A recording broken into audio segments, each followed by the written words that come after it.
Hello everyone, how are you. I hope कि आप सभी बहुत अच्छे होंगे। तो आज से आपके जो भी एकेडमिक के सेशन हैं, अभी तक काउंसलिंग के वीडियोस आते थे, लेकिन अब एकेडमिक्स आपकी पढ़ाई से रिलेटेड ही वीडियोस आएंगे। हाँ, ऐसा नहीं है कि काउंसलिंग के वीडियोस बंद हो जाएंगे। अगर कोई डाउट होता है या कोई नई चीज़ ऐसी आती है काउंसलिंग में जो अभी तक मेरे वीडियोस में नहीं शेयर की गई है, तो डेफिनेटली काउंसलिंग के वीडियोस भी आएंगे। बट अब कोशिश यही रहेगी कि आपका एकेडमिक्स स्टार्ट हो जल्दी से जल्दी। काफ़ी टाइम हो गया है, बहुत सारे लोगों की क्लासेस ऑलरेडी स्टार्ट हो चुकी हैं और कई सारे कॉलेजेस जो हैं वो 1 दिसंबर से स्टार्ट होने वाले हैं। तो चलिए स्टार्ट करते हैं। आज सबसे पहला वीडियो तो नहीं मैं कहूँगा, लेकिन काफ़ी वीडियोस मैं ऑलरेडी अपलोड कर चुका हूँ। जो बच्चे अभी घर पर हैं या जो बच्चे ऑलरेडी कॉलेज में हैं और करिकुलम चल रहा है और उन्हें नहीं समझ में आ रहा है कि कैसे स्टडी करें, या कोई चीज़ उन्हें ऐसी लग रही है कि ये चीज़ समझ में नहीं आ रही है। ऑलरेडी कई बच्चे ऐसे हैं जो कॉलेज में हैं, उनकी क्लासेस भी स्टार्ट हो चुकी हैं, और कई बच्चे ऐसे भी हैं जिन्हें ये लग रहा है कि हमें संस्कृत नहीं समझ में आ रही है, हम तो सीबीएसई बोर्ड से हैं, इंग्लिश मीडियम से हैं, हमें हिंदी में नहीं चीज़ें समझ में आ रही हैं। कहा गया था कि 50% इंग्लिश होगा, 50% पोर्शन आपका हिंदी होगा, लेकिन समझ में ही नहीं आ रहा कि इंग्लिश में कहाँ है। सारे टीचर्स हिंदी में ही पढ़ा रहे हैं, तो बहुत सारे बच्चों के ऐसे भी डाउट्स आ रहे हैं। चलिए खैर, इन सब चीज़ों की हम लोग आगे बात करेंगे। अभी हम स्टार्ट करते हैं आपका एकेडमिक सेशन, और यहाँ हम लोग सबसे पहले बेसिक से बात करने वाले हैं। और बेसिक ये है कि आयुर्वेदा में कौन कौन से सब्जेक्ट हैं, बीएमएस फर्स्ट प्रॉफ में कौन कौन से ऐसे सब्जेक्ट हैं जो आपको पढ़ने हैं। तो सबसे पहले हम उनकी बात करते हैं। इसके अलावा जो आपका एग्जाम पेपर होगा वो किस तरह से आएगा, कैसे उसमें क्या एमसीक्यूज भी होंगे, कितने मार्क्स के होंगे, उसके बाद शॉर्ट आंसर कितने मार्क्स के होंगे, लॉन्ग आंसर टाइप क्वेश्चंस आएंगे वो कितने मार्क्स के होंगे, पासिंग मार्क्स क्या 100 में से 33 नंबर चाहिए होते हैं जैसे हमारे 12th में चाहिए होते थे, या 10th में चाहिए होते तो क्या वैसे ही होता है, या फिर पासिंग मार्क्स का क्राइटेरिया यहाँ अलग रहता है। तो इन सारी चीज़ों की हम लोग बात करने वाले हैं। तो चलो स्टार्ट करते हैं। बीएमएस फर्स्ट प्रॉफ में कौन कौन से आपके सब्जेक्ट हैं। तो अगर हम बात करें बीएमएस फर्स्ट प्रॉफ की, तो टोटल आपके 5 सब्जेक्ट हैं। अब 5 सब्जेक्ट कौन कौन से हैं उनमें सबकी हम बात करेंगे। सबसे पहला सब्जेक्ट जो है दैट इज AYUG PV1। अगर आप NCISM की ऑफिशियल वेबसाइट पे जाएंगे और वहां पर आप आयुर्वेदा में जाएंगे, आयुर्वेदा के बाद आप फर्स्ट प्रॉफ का जब सिलेबस देखेंगे तो वहां पर आपको दिखाई देंगे कुछ इस तरह के टर्म। ट्रांजिशनल करिकुलम भी दिखाई देगा, और इसके अलावा आपको कुछ सब्जेक्ट कोड दिखाई देंगे जो आपको शायद समझ में नहीं आएंगे फर्स्ट टाइम, तो मैं इसको एक्सप्लेन करता हूं। ये बेसिकली सब्जेक्ट कोड हैं। पूरा नाम अगर देखा जाए तो पूरा नाम है इसका AY मीन्स आयुर्वेदा, UG मतलब अंडर ग्रेजुएट प्रोग्राम के अंडर जो आता है, PV मतलब पदार्थ विज्ञान। ठीक है, मैं इसको एक्सप्लेन करता हूं पूरे को। ये जो AY वाला टर्म है, इट मीन्स कि ये आयुर्वेदा की बात कर रहा है। ठीक है, अब NCISM में एक कोर्स तो है नहीं, आयुर्वेदा भी है, सिद्धा भी है, यूनानी भी है, होम्योपैथी भी है, तो उन्होंने अलग अलग सब्जेक्ट के लिए अलग अलग कोड डिसाइड किए हैं। तो ये AY वाला जो कोड है वो बेसिकली आयुर्वेदा को रिप्रेजेंट करता है, और UG का मतलब होता है अंडर ग्रेजुएट। ठीक है, NCISM में पोस्ट ग्रेजुएट के लिए भी चीजें हैं, इसलिए UG का मतलब अंडर ग्रेजुएट। अभी आप लोग अंडर ग्रेजुएट, अभी आप ग्रेजुएट नहीं हुए हो, ग्रेजुएशन के अंडर में हो, तो वहां आपका सब्जेक्ट है PV दैट इज पदार्थ। यहां पर लिखा हुआ है विज्ञानम, संस्कृत में लिखा हुआ है, लेकिन हिंदी में अगर हम इसकी बात करें तो दिस इज कॉल्ड पदार्थ विज्ञान।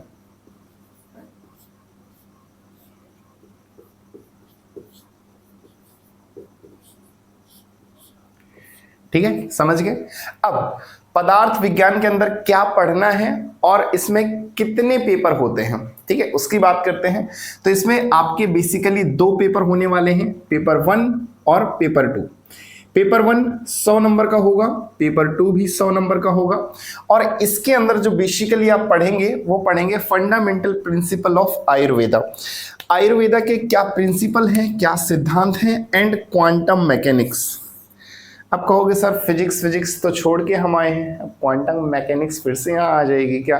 तो वैसा कोई हार्ड नहीं होने वाला है ना। जैसा क्वांटम मैकेनिक्स वगैरह आपने सुनी हो या कभी इंटरनेट पे सर्च किया हो या थोड़ी बहुत पढ़ी भी हो फिजिक्स में, तो वैसा कुछ नहीं है। लेकिन हाँ, उससे रिलेटेड कुछ चीजें हैं जो कि आपको पदार्थ विज्ञान के अंडर पढ़नी है।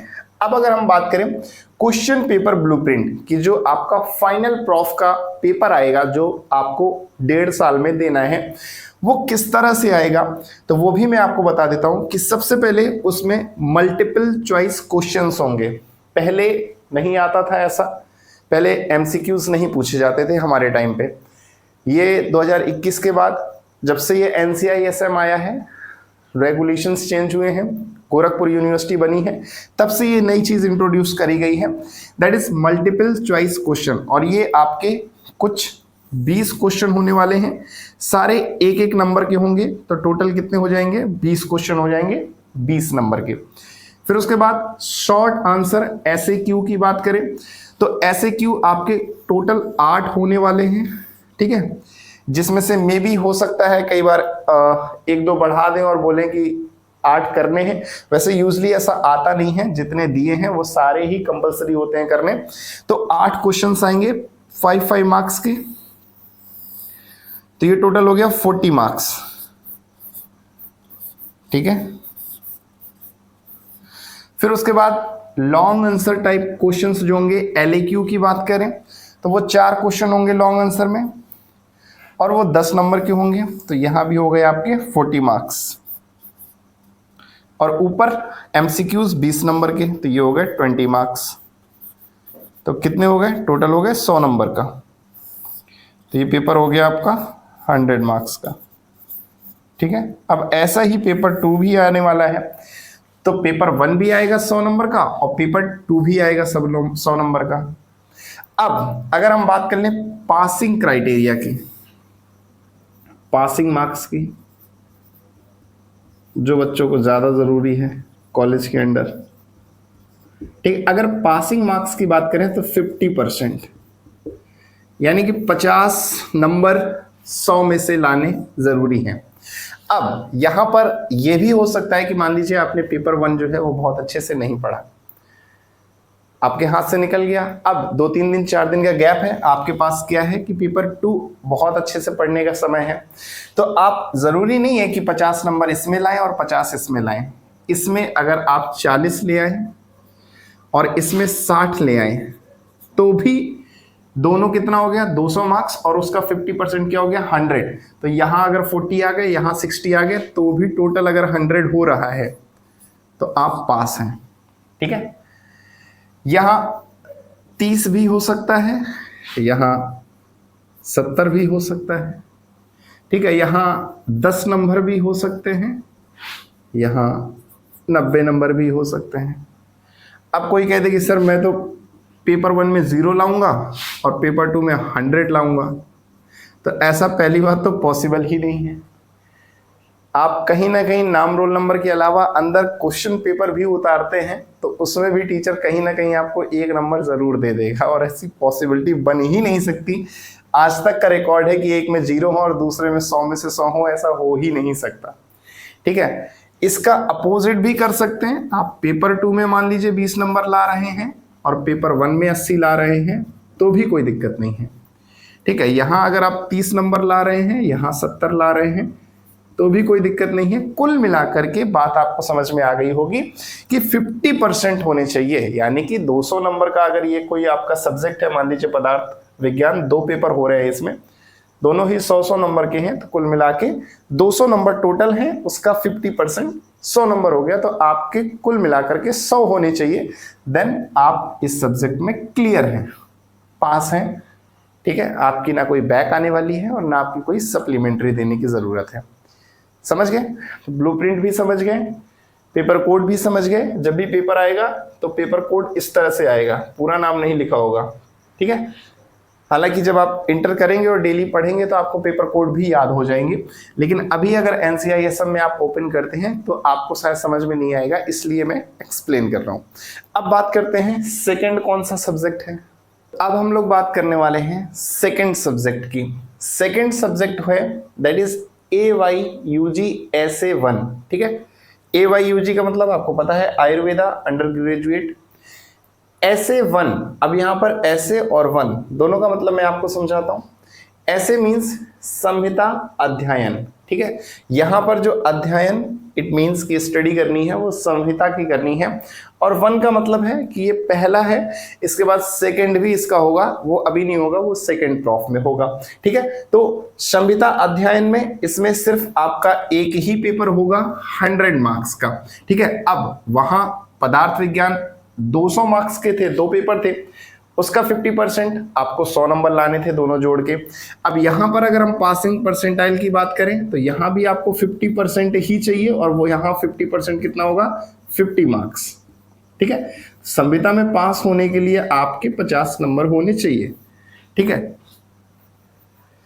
अब यहां एक दिक्कत आती है, जब सिर्फ सिंगल पेपर होता है तो आप कंपैरिजन नहीं कर सकते कि एक कम अच्छा गया है दूसरा ज्यादा अच्छा चला जाएगा, है ना। वहां मतलब 40 आ रहे थे, यहाँ 60 आ जाएंगे, ऐसा नहीं कर सकते।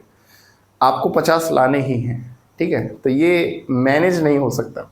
तो ये चीज याद रखना कि संहिता थोड़ा सा कहते भी हैं कि टफ होता है स्टूडेंट्स के लिए, ठीक है। टफ मैं ये नहीं कहूंगा कि टफ इन समझने और समझने में टफ नहीं, टफ इन द सेंस कि जो बच्चे इंग्लिश मीडियम के होते हैं उनको ये समझ में नहीं आता कि ये संहिता है क्या, कहाँ से आया। तो चलो पहले हम थोड़ा सा बात करते हैं जो दिया हुआ है, फिर आगे अपनी तरफ से मैं और इंफॉर्मेशन ऐड ऑन करूंगा।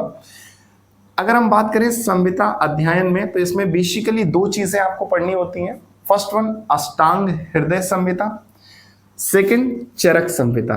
अब NCISM के हिसाब से नई चीजें तो आ गए, नए रूल तो आ गए, लेकिन जो किताबें हैं वो आज भी वही चल रही हैं जो पहले CCIM में चलती थी। यानी कि अष्टांग हृदय की कोई ऐसी किताब नहीं है जिसमें 1 से 15 चैप्टर ही दिए हों। चरक संहिता की कोई ऐसी किताब नहीं है जिसमें 1 से 12 अध्याय ही दिए हों। चरक संहिता जो CCIM चलाती थी, काशीनाथ पांडे की बहुत फेमस बुक है। किसी भी कॉलेज में, किसी भी पदार्थ की मैं बात नहीं कर रहा, मैं क्रिया की बात नहीं कर रहा, मैं रचना की बात नहीं कर रहा, यहां हो सकता है राइटर्स अलग अलग हों, लेकिन चरक संहिता आप ओवरऑल इंडिया में कहीं से भी BMS कर रहे हो, आइदर वो गवर्नमेंट हो प्राइवेट हो डजेंट मैटर, जो चरक की बुक है वो वही काशीनाथ पांडे वाली ही होगी, ठीक है। रेड कलर का बाहर कवर होगा, वही बुक होगी। तो वो जब आप बुक देखेंगे तो उसमें बहुत सारे अध्याय हैं, सिर्फ 1 से 12 चैप्टर नहीं है। ये तो सिर्फ सूत्र स्थान का है, अलग अलग स्थान भी हैं उसमें। अब ये क्या होता है, तो ये बात आप ये समझ लीजिए कि कुल मिला के उसमें बहुत सारे चैप्टर्स हैं, बस शुरुआत के 1 से 12 चैप्टर ही आपके फर्स्ट प्रॉफ में दिए गए हैं। तो उसके लिए कोई अलग सी बुक नहीं है, बुक आपको पूरी उतनी मोटी ही खरीदनी पड़ेगी। पढ़ना आपको सिर्फ 1 से 12 चैप्टर है, लेकिन वो किताब एकदम रामायण की तरह है और आपको वही लेकर के आनी पड़ेगी बैग में, ठीक है। तो यहाँ पर जो है अष्टांग हृदय की जो बुक है उसमें भी टोटल ओवरऑल 30 चैप्टर हैं, लेकिन 1 से 15 ही रखे गए हैं। और चरक की में भी बहुत सारे चैप्टर्स हैं, लेकिन उसमें भी 1 से 12 अध्याय ही रखे गए हैं, ठीक है। इसलिए यहां पर आपको क्या करना है कि बुक तो पूरी खरीदनी है, लेकिन पढ़ना आपको सिर्फ अष्टांग में 1 से 15 चैप्टर हैं और चरक में 1 से 12, ठीक है। इसीलिए यहां पर SA1 लिखा हुआ है, क्योंकि बाकी जो इसके पीछे की चीजें हैं वो हो सकता है SA2 में आए। अब SA2 का मतलब आपके एग्जाम की बात नहीं कर रहा है SA1 SA2 वाले, SA2 इन द सेंस जब आप सेकेंड प्रॉफ में जाओगे तो वहां पर बाकी आपको चरक के चैप्टर्स पढ़ने पड़ेंगे, ठीक है। अगर हम ब्लूप्रिंट की बात करें तो सेम वही ब्लूप्रिंट है। MCQs 1-1 नंबर के आएंगे 20। SAQ की बात करें तो वो 8 आएंगे 5-5 नंबर के। LAQ की बात करें तो वो 4 आएंगे 10-10 नंबर के, ठीक है। तो 100 मार्क्स का आपका पेपर होने वाला है, तो इस चीज को याद रखिएगा।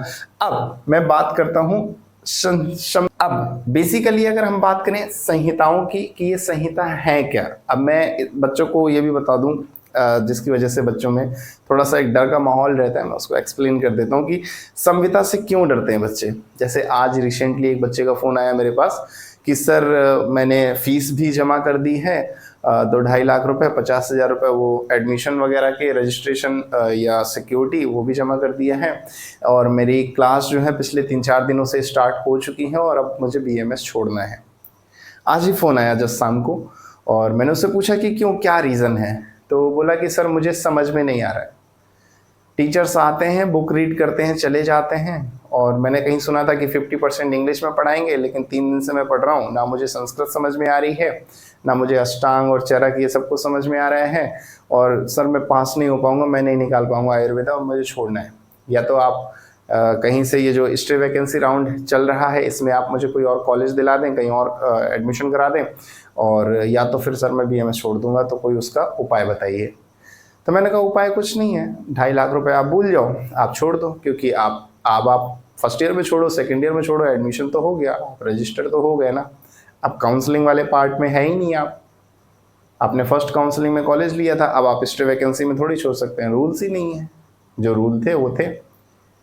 मैंने उसे बहुत समझाया, आधे 1 घंटे मैंने उसे समझाया कि देखो छोड़ना है छोड़ दो, कोई बात नहीं, मैं फोर्स नहीं कर रहा, ये नहीं कह रहा कि नहीं BMS में आपकी बहुत अच्छी ज़िंदगी है, छोड़ दो, लेकिन ये तो बताओ कि बैकअप प्लान क्या है, आप क्यों छोड़ना चाहते हो? सिर्फ इसलिए कि 3 दिन में आपको संस्कृत नहीं समझ में आ रही, 3 दिन में आपको संहिताएं नहीं समझ में आ रही, this is the only reason कि हाँ बस सर मुझे छोड़ना है। देखो कभी भी अपने आज से अपने 4 साल के बाद क्या होने वाला है उस चीज़ को डिसाइड मत करो। आज आपको संस्कृत नहीं समझ में आ रही, आज आपको संहिताएं नहीं समझ में आ रही, 4 साल बाद क्या होगा, मैं अच्छा डॉक्टर बनूंगा नहीं बनूंगा, बोल रहा है सर 1.5 साल बाद मैं फेल हो गया, मैं नहीं निकाल पाऊंगा। तुम 3 दिन में कैसे डिसाइड कर सकते हो कि 18 महीने बाद क्या होने वाला है तुम्हारे साथ? तुम 3 दिन की बात करते हो, मैं अपनी रियलिटी की बात कर रहा हूँ, मुझे 6 महीने तक नहीं समझ में आया था कि ये संहिताएं क्या होती हैं। जो बच्चे ऑलरेडी कॉलेज में हैं वो समझेंगे कि आयुर्वेद का उद्देश्य, आयुर्वेद का प्रयोजन, आयुर्वेद की परिभाषा, ये अलग अलग डिफिनेशन है, अलग अलग इसमें श्लोक होते हैं। मैं सब में एक ही लिख के आता था, टीचर भी देखता था क्या क्या लिख रहे हो, मैंने कहा मुझे नहीं पता, मैंने बस कहीं से पढ़ लिया है और मुझे नहीं पता कि ये आयुर्वेद की परिभाषा है, आयुर्वेद का महत्व है, आयुर्वेद का प्रयोजन है, क्या है, मैंने सब में वही लिख दिया। मैंने कहा कहीं तो एक तो सही होगा। तो ये बात मैं बता रहा हूँ 3-4-5 महीने गुजरने के बाद की। आप 3 दिन बैठे हो अभी क्लास में और आप ये डिसाइड कर रहे हो कि सर मैं 18 महीने बाद फेल हो जाऊंगा। मैंने समझाया उसे 1 घंटे डिटेल में कैसे नहीं फ्यूचर डिसाइड करते हैं। एक छोटे से बच्चे को ABCD लिखने में, छोटा बड़ा लिखने में भी जिंदगी के 3 साल 4 साल लगते हैं। सोचो, अब वो छोटा सा बच्चा बोले कि नहीं मैं तो नहीं लिख पा रहा, मैं स्कूल ही नहीं जाऊंगा, मैं A नहीं बना पा रहा, मैं पढ़ लिख के क्या करूंगा। तो इंस्टेंट कोई चीज़ डिसाइड नहीं कर सकते। आप सोचिए ABCD सीखने में आपको ज़िंदगी के 3 साल 4 साल लग गए। ये संहिताएं जो आपने कभी सीखी नहीं, कभी पढ़ी नहीं, आप 3 दिन में कैसे डिसाइड कर लोगे? ठीक है, तो थोड़ा सा टाइम दो चीज़ों को। 6 महीने 8 महीने मैं कहता हूँ, कुछ नहीं समझ में आ रहा कोई बात नहीं, दूसरे बता पा रहे हैं, दूसरे हाथ खड़े करके आंसर दे रहे हैं, आप नहीं दे पा रहे हैं, गिल्ट फील मत करो, कोई बात नहीं। आप अपने कॉलेज के स्कूल के टॉपर रहे होंगे, नीट में आपके बहुत अच्छे मार्क्स रहे होंगे, कोई बात नहीं। बहुत सारे ऐसे बच्चे हैं कि 400-500 नंबर, 600 नंबर, 600 तो नहीं 550 तक होंगे, 500 लेके चलता हूँ ऑन एन एवरेज, 450-500 नंबर है नीट में। वो बच्चे कुछ नहीं बोल पा रहे हैं, 150-200 नंबर वाला हाथ खड़े करके आंसर दे रहा है। आपको लग रहा होगा अरे यार ये क्या है, मैं टॉपर था, मैं टॉपर थी, मैं तो कुछ नहीं बता पा रही। तो कोई बात नहीं, रिग्रेट करने की कोई ज़रूरत नहीं। अच्छे नीट में मार्क्स लाने के बावजूद आप देखिएगा जब 1.5 साल बाद रिजल्ट आएगा, हो सकता है कोई ऐसा बच्चा टॉप कर जाएगा जिसके नीट में 250-300 नंबर हैं और आपके 550 नंबर हैं, आप सिर्फ पास हुए होंगे। तो कोई फ़र्क नहीं पड़ता कि पास्ट की जो हिस्ट्री है वो क्या रही है। आज आपको 0 से शुरू करना पड़ेगा। आप नीट के कितने अच्छे धुरंधर रहे हैं, आप संहिताओं का अध्ययन उस बेसिस पे नहीं कर पाएंगे। यहाँ जिसके 200 नंबर हैं वो भी 0 से शुरू करेगा, जिसके 500 नंबर हैं वो भी 0 से शुरू करेगा, क्योंकि ये दोनों के लिए ही नया पोर्शन है। कहीं ऐसा नहीं है कि पहले नीट में किसी ने कहीं पढ़ के आया होगा। ठीक है, तो इस चीज़ को याद रखना कि अपने आज से अपने कल को डिसाइड मत करना। बस जो कहते हैं ना कि एक नदी की तरह बस बहते जाओ। ठीक है, चीज़ों को पढ़ते जाओ, टीचर क्या कह रहे हैं सुनते जाओ। मेरे लेक्चर्स आएंगे ऑनलाइन अभी, वो देखते रहना, ऑलरेडी काफ़ी अपलोडेड हैं, आप चले जाओ। मेरा चैनल ओपन करोगे, प्लेलिस्ट में जाना, स्क्रॉल करना थोड़ा, क्योंकि अभी काउंसलिंग के वीडियोस डले हुए हैं, नीचे स्क्रॉल करोगे आपको दिख जाएगा कि प्लेलिस्ट में वहाँ पर पड़ा हुआ है, फिजियोलॉजी के लेक्चर पड़े हुए हैं, मॉडर्न के भी पड़े हुए हैं, आयुर्वेदा के भी पड़े हुए हैं।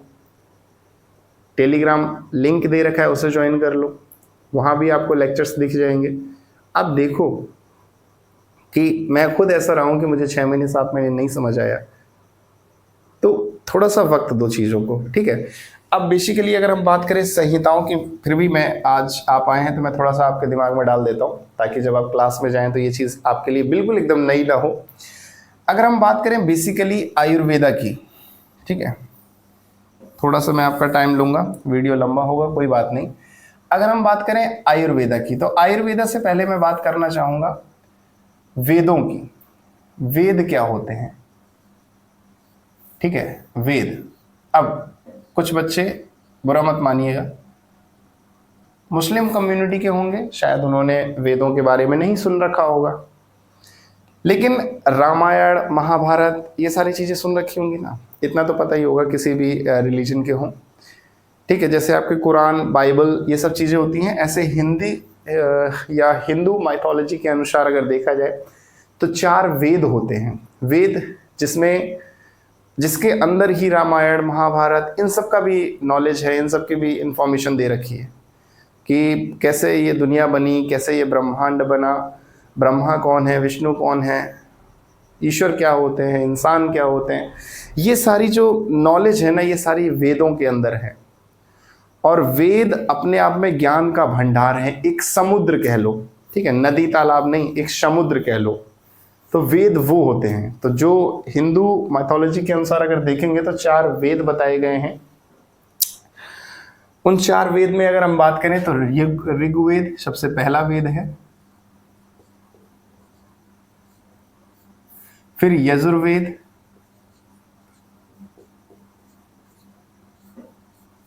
फिर सामवेद, और फिर लास्ट में चौथा आता है अथर्ववेद, ठीक है। ये 4 वेद हैं, चारों वेदों में ही अलग अलग चीज़ों की अलग अलग इंफॉर्मेशन दे रखी है। अब मैंने भी इतना डीपली स्टडी तो नहीं किया है वेदों का, तो मैं बहुत अंदर डीपली आपको नहीं बता सकता कि ऋग्वेद में किसके बारे में दिया है, यजुर्वेद के बारे में किस में दिया है, सामवेद के बारे में किस में दिया है, अथर्ववेद के बारे में किस में दिया है। और मैं एक चीज़ आपको बता दूं कि अगर वेदों का ज्ञान आपको हो गया तो फिर आप इंसान नहीं रहेंगे, आप महात्मा बन जाएंगे।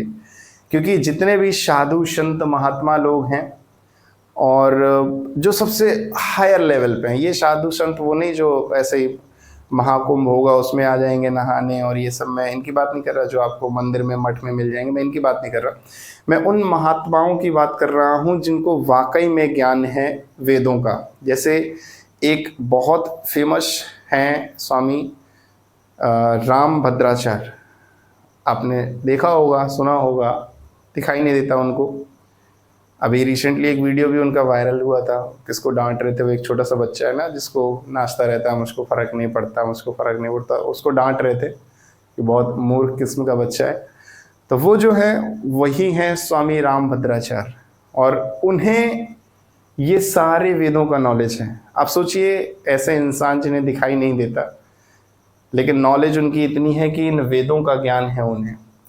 और वही एक ऐसी शख्सियत है जिन्होंने कोर्ट में जाकर के ये बताया था, प्रूफ दिए थे कि हाँ रामलला का मंदिर यही बना हुआ था, और जिसकी वजह से फिर हिंदुओं के पक्ष में जीत हुई और फिर राम मंदिर बना।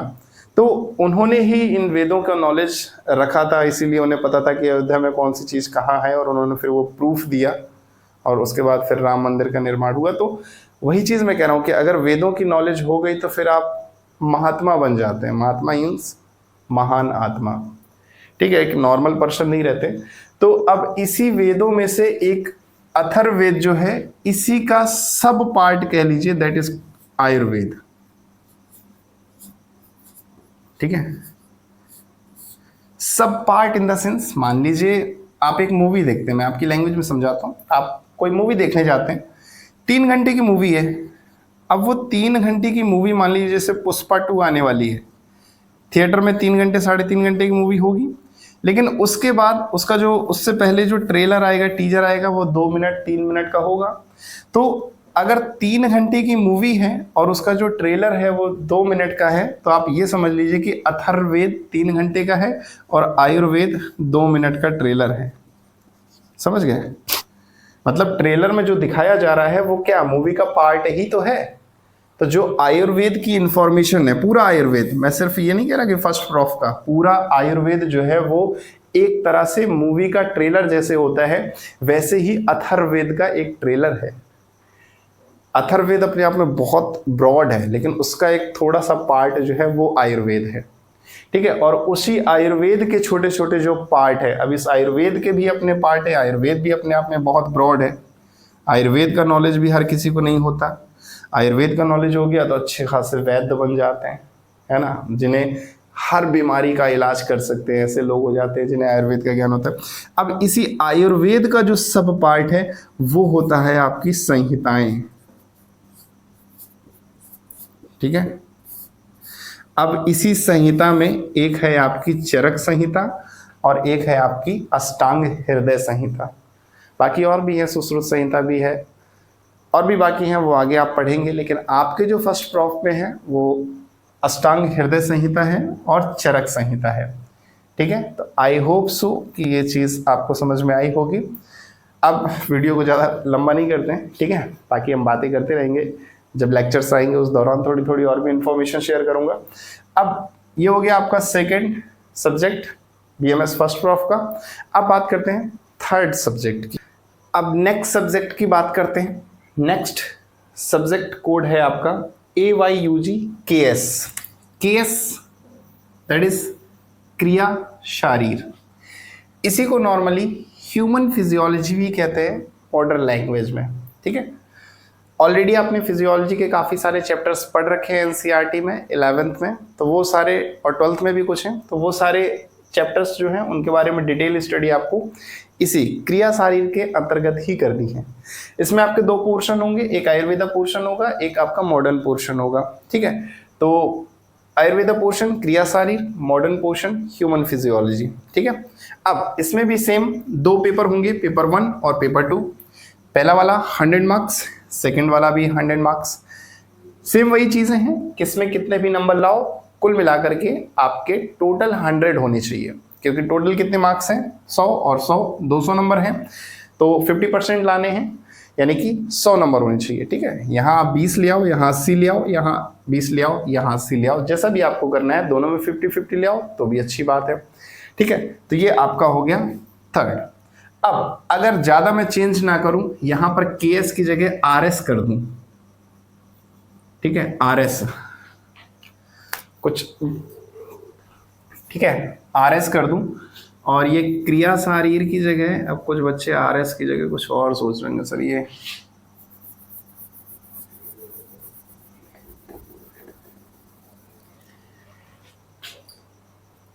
ठीक है। अब RS का मतलब ये अपने हिसाब से रॉयल स्टैग मत सोच लेना, ठीक है ना कुछ बच्चे होंगे सर RS का नाम मत लो। ठीक है, तो अब यहाँ पर क्रिया शारीर की जगह आ जाता है आपका जो 4th सब्जेक्ट है, वो है आपका AYUG-RS। ठीक है, RS मीन्स रचना शारीर, नाम से ही समझ में आ रहा है, रचना, शरीर की रचना कैसी है, शरीर बना हुआ कैसा है, इसकी स्टडी करना, दैट इज कॉल्ड रचना शारीर। इसको बोलते हैं human anatomy.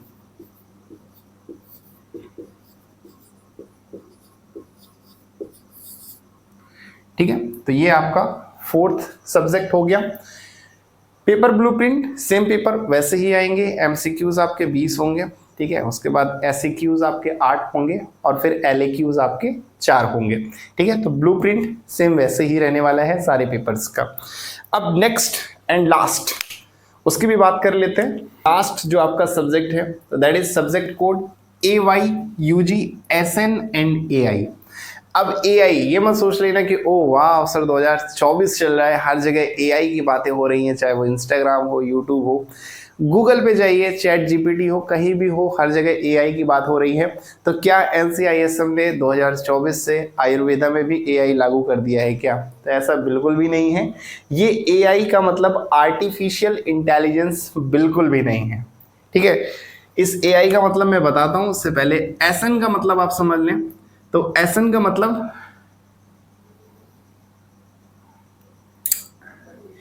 SN short form है संस्कृतम, ठीक है, या फिर हिंदी में आप सिंपल संस्कृत भी कहते हैं, ठीक है।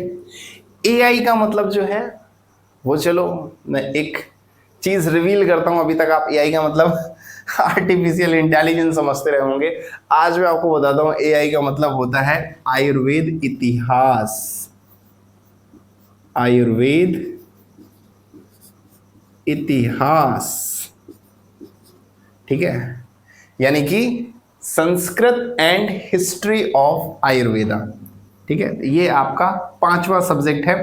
इसमें भी आपके 2 पेपर होंगे, पेपर 1 एंड पेपर 2। अब पेपर 1 जो होने वाला है उसमें आपके टोटल संस्कृत ही आएगी, 100 मार्क्स का पेपर होगा। लेकिन जो आपका पेपर 2 है उसमें 80 नंबर की संस्कृत आएगी और 20 नंबर का आएगा आपका आयुर्वेद इतिहास। अब ये हिस्ट्री ऑफ आयुर्वेदा क्या है, ये सारी चीजें आप जब जाएंगे तो अष्टांग हृदय की बुक खरीदेंगे, उसमें हो सकता है पीछे दे रखा हो, या टीचर अगर जो बताते हैं कोई बुक, वो अगर आप प्रेफर करते हैं तो वहां पर आयुर्वेदा का इतिहास दे रखा होगा, तो ये भी 20 नंबर का आएगा। इंपॉर्टेंट है, ये मत सोचना कि सिर्फ संस्कृत पढ़ लेंगे हिस्ट्री नहीं पढ़ेंगे, तो ये बिल्कुल भी सोच के मत जाना, ठीक है। हिस्ट्री जरूर पढ़ना आयुर्वेदा की, इंटरेस्टिंग हो या ना हो, कुछ इंफॉर्मेशन के लिए, नॉलेज के लिए ही पढ़ लेना, ठीक है।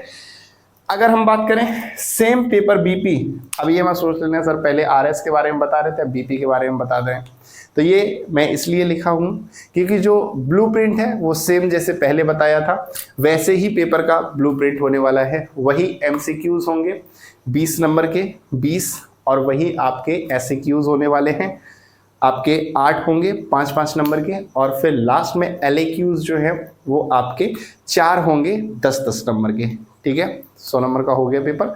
तो ब्लूप्रिंट वैसे ही रहने वाला है।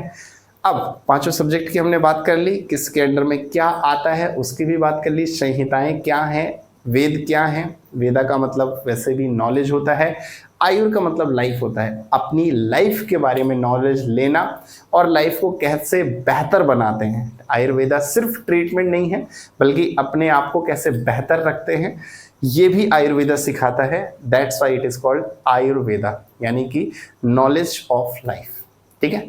आज के वीडियो को यहीं समाप्त करते हैं। इसके अलावा कोई डाउट रह जाता है, कोई भी अलग से इंफॉर्मेशन चाहिए तो आप नीचे कमेंट कर सकते हैं, या फिर नीचे दिए गए इंस्टाग्राम हैंडल पे भी आप मुझे डीएम कर सकते हैं। उसके अलावा नीचे टेलीग्राम का लिंक दे रखा है, तो वहाँ से जाकर के टेलीग्राम ग्रुप को ज़रूर ज्वाइन कर लेना। और जो भी बच्चे फर्स्ट ईयर की क्लास मुझसे लेना चाहते हैं तो जल्दी ही 1 तारीख से पहले ही कोशिश करूंगा कि फिजियोलॉजी के लेक्चर्स आपके आने स्टार्ट हो जाएं। तो जल्दी से मेरे चैनल को ज्वाइन कर लेना, मेंबरशिप ले लेना। 159 रुपये है, कोई बहुत ज़्यादा नहीं है आपके लिए। तो 159 रुपये अगर पर मंथ आप देते हैं तो मेरी तरफ से आपको online lectures free of cost in the sense lecture तो फ्री होंगे, लेकिन जो नोट्स हैं और पढ़ते कैसे हैं और बाकी अंदर की जो चीज़ें होती हैं बीएमएस फर्स्ट ड्रॉप में कैसे पास हो रहे हैं, ये सारी चीज़ों के लिए आपको थोड़ा सा पैसा देना पड़ेगा। आई डोंट थिंक सो कि 159 इज़ मच मोर, ठीक है। तो नीचे से जाकर के सीधा डायरेक्टली मेरे चैनल से मेंबरशिप ले लीजिएगा। मिलते हैं किसी और वीडियो के साथ। Till then take care, have a nice day and best of luck for your future. Thank you.